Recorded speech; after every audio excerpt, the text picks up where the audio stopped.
Hello guys, welcome back to my channel. My name's Trouble, and today I'm going to be doing a review of One Punch Man Blizzard Group arc, the One Punch Man arc, Blizzard Group, the introduction of the Blizzard Group. This is the introduction of one of the most popular characters, or definitely the most popular female character in the entire series, that being Fubuki. This is her main introduction arc. The arc spans from chapter 42 to 45. It's pretty short but sweet and fun. We get a pretty amazing fight. We get some actually a lot of amazing fights in this arc. And and we get a little bit into Saitama's philosophy and some of his views on the world. With that, let's just jump right on in and get into the arc.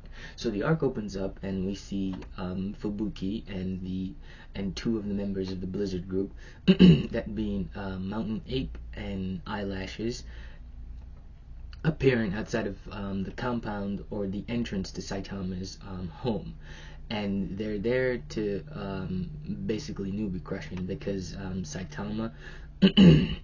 Saitama went up from rank to B class rank 7. Genos went up to S class rank 14. So Genos and Saitama are at home. Genos is doing his typical house cleaning duties, housewife. And as I'm thinking about this is actually the introduction of Genos' biggest rival. That being Fubuki.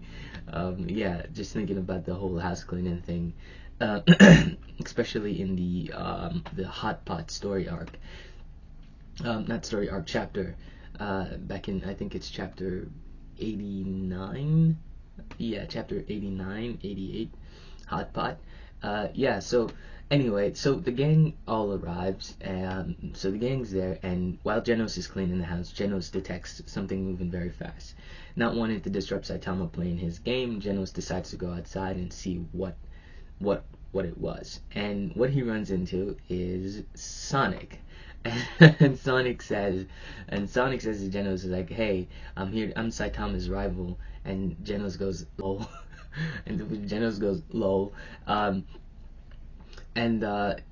so Genos and Sonic gets into a fight, and 20 minutes. They were fighting for 20 minutes, and god damn it, and it really sucks that we didn't get to see all of it. But yeah, so Genos and Sonic were fighting for 20 minutes, and after 20 minutes, that's when Fubuki and the Blizzard Group shows up. They knock on the door, and they call Saitama out, and they tell Saitama who they are, why they're here. Fubuki invites Saitama to join the Blizzard Group, which Saitama refuses. So Fubuki decides to just cripple him, to literally just cripple him. Like, seriously, Fubuki is cold. After Saitama knocks away Gorilla Ape and Eyelashes, Fubuki then uses her psychic powers to knock Saitama off the balcony, and the two get into a brawl. And to get into a fight, Saitama explains to Fubuki that, hey, you're never going to survive as a hero if you can't stand alone, because there are plenty of bad guys and monsters who are really strong, and those bad guys and monsters are opposed by heroes, even if that means alone.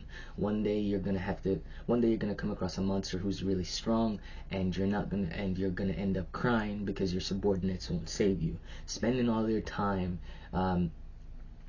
crushing weaker heroes, or trying to control weaker heroes so you can feel strong, isn't going to help you. At this rate, you're going to end up crying. And this fight between Saitama and Fubuki is amazing. This is some of the best artwork, and this is just a little bit of tangent, but yeah, that's what Saitama says to her, which is pretty cool. Which Fubuki ends up actually right then and there ends up on the brink of tears, until she tries to cut Saitama with a box cutter. Now, if you've ever held a box cutter, you're like, god damn. Like, when I go back and read this chapter, I'm like, damn, Fubuki was cold. Like, I know back in the Psychic Sisters arc, we actually get that little snippet with Psychos where she was a horrible person, and because we know her a lot more down, we see a lot more of her in this defeated role that she comes to play, it's easy to forget or see a lot more of her in her growth, right? Because from this point, we see her growing. Because we never really get to see a lot of this Fubuki that we're seeing in the introduction of the Blizzard Group arc. We see her more growing and becoming a better person. You forget that she was a horrible person, right?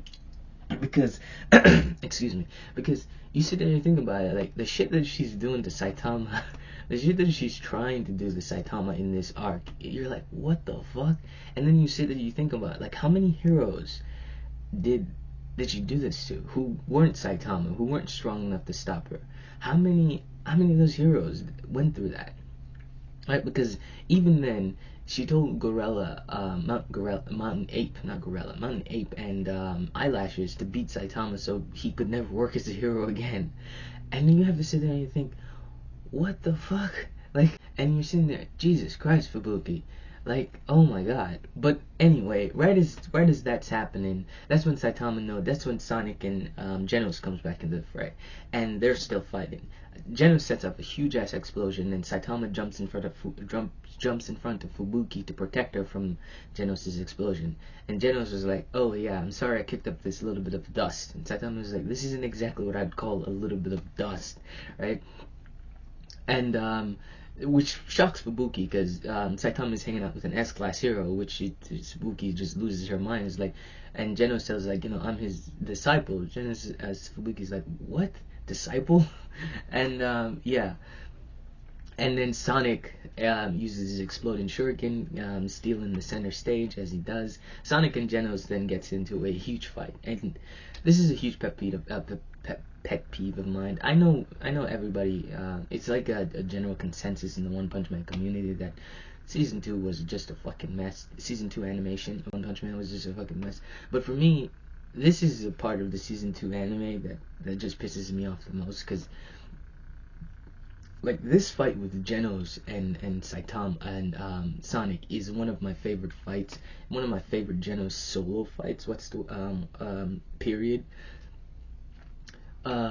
Because we see like in this fight where Murata draws it, it's like really amazing. Like, it's clear cut. There's not a lot of cuts, and especially when Sonic uses his foreshadow burial. If you look at it in the manga, when you see it in the manga, it's so freaking cool, because you have this like waves, and all these waves are like twisting in, closing in on Genos, right? And it's really cool in the manga, but then you watch the anime and you're like, what the fuck? Like, it just ruins it, It just kills it for me, because I'm like, what the fuck is this, bruh? Seriously. And anyway, this is a little pet peeve of mine, but yeah, anyway, so Genos and Sonic go at it, and Genos decides, at one point, Genos just decides, because Sonic is using this very advanced technique that Genos can't really keep up with, Genos decides to blow everything away, just blow up everything. Like, he didn't even hesitate. Like, Genos goes over this later in the story, where, like, earlier in the arc, he wouldn't even hesitate to just detonate and kill everyone in the surrounding area. Yeah, but in this arc, yeah, he really didn't. He just decided to blow up. Saitama was there, Fubuki was there, and there wasn't even a second thought that, oh, there are two people over there, maybe don't, set off a nuke right here where there are people, right? That just, it didn't occur to him. Yeah, but Saitama intervenes before anything could happen, and Sonic is like, hey, Saitama, why are you intervening to save your disciple? You're too soft. Like, I really love Sonic's arrogance in these, whenever he shows up. I love his arrogance, especially in chapter 198, where he threatens to kill Flashy Flash. Anyway, yeah, so Saitama intervenes, and then it's Saitama, the two rivals, Saitama versus Sonic. This is what we've been waiting for. Sonic uses his 10 shadow burial, creates 10 after images, and Saitama jumps side to side. Saitama just do side hops, and the shockwave from him doing side hops alone just knocks out Sonic. Just the shockwave alone.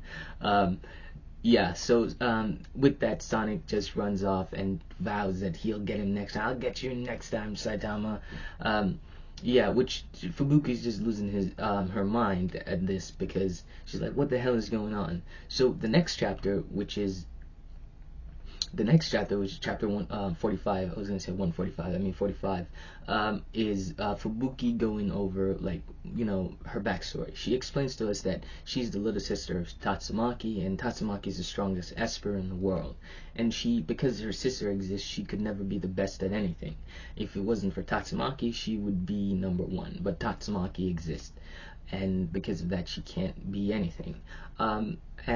She's like, and Saitama asks her, hey, why don't you just move up to A class? You're capable of moving up to A class. She says no, because of Atomic Samurai's disciples, that being A class E Iron, Bushido Drill, and whoa, I forgot the other one. I forgot his name. Jesus Christ. I forgot his name, and I think it's Windblade, the one that uses the Windblade. I don't remember his name. I'm sorry. Anyway, and number one being that being a my mask, and so with that, Saitama is like, and she's like, I know we can't advance without factions. Let's start a faction. Saitama says, having factions isn't a bad thing. It's just, I don't want to be your lackey, right? Right? And then that's when King shows up, and they're like, and a lot of people always say Saitama X Fubuki, but when you see Fubuki's reaction to King in this scene, you're like, you're just going, okay, maybe it's King X Fubuki, because that reaction, something's going on. Yeah, and so the last thing we get is at the Hero Association, where we find out Saitama and Genos' hero's name. Genos gets the hero's name, Demon Cyborg. Saitama gets the hero's name, Cape Baldi. Yeah, but Stitch, who is there, is actually freaking out, because if you remember in the last arc, that was the Garo introduction arc, where Garo introduced himself and basically decides that told everyone that he's going to hunt every hero, declares war on the Hero Association. So Stitch is freaking out about this, and I feel like Stitch is always freaking out, because now is Garo, and after this it's going to be the whole God thing, with him freaking out about this whole, finding out about how the whole God thing that's going on in the current arc of the manga. So yeah, so Stitch is freaking out because he knows about Garo, and all the rest of the executive of the Hero Association is going over names. Spent 2 hours going over what name to give Saitama and Genos, and Stitch is losing his mind. Anyway, so that's the Blizzard group arc. It's a pretty fun arc. I love it, especially because of Sonic's in it, and the interaction between Sonic and Genos, and Sonic and Saitama, which is always fun. Comment down below, let me know. Thank you guys for watching, and have a great day, alright?